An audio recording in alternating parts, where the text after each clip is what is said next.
give the call to the Minister. Thank you, Mr Speaker. I want to start by expressing my condolences to Gary Nairn's wife Rose, his children Ben and Deborah, his grandchildren, his wider family and friends following his recent passing after a battle with cancer.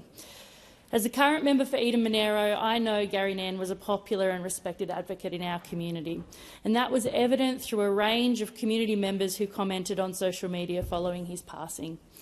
In fact, he was my own local member growing up as a teenager in Eden-Monaro. He was someone I did see regularly behind Prime Minister Howard in question time on the nightly news. He was someone that stood up for what he believed in, both during his political service and more recently, and that was evident through a range of issues that he had involvement in the agriculture, youth, disability and conservation spaces. Gary clearly was not afraid to take the bull by the horns, and that was evident and on display when he decided to take on the bellwether seat of Eden-Monaro after starting his political career in the Northern Territory. We all know he won it a number of times, serving as the member for Eden-Monaro between 1996 and 2007. He was also in that rare company of members who are respected across the political spectrum.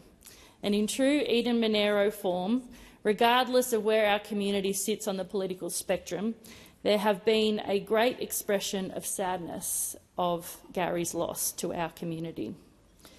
He went on to become Parliamentary Secretary in the Howard government and also appointed a Special Minister of State.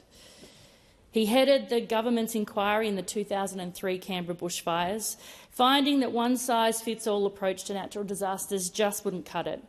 And this is something that Eden-Monaro knows all too well.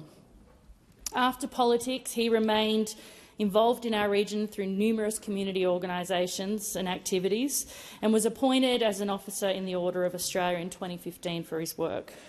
As chair of the Malone Institute, he worked to advance sustainable agriculture and environmental regeneration practices, something top of mind for farmers and communities across our region.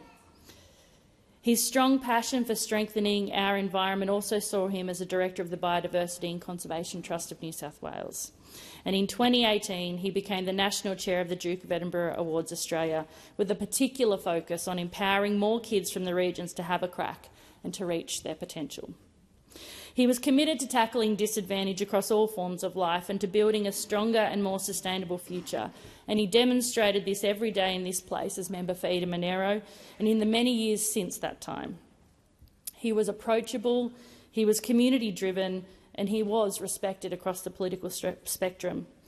Gary will be missed by many people in our community. Vale, Gary Nairn. Yeah.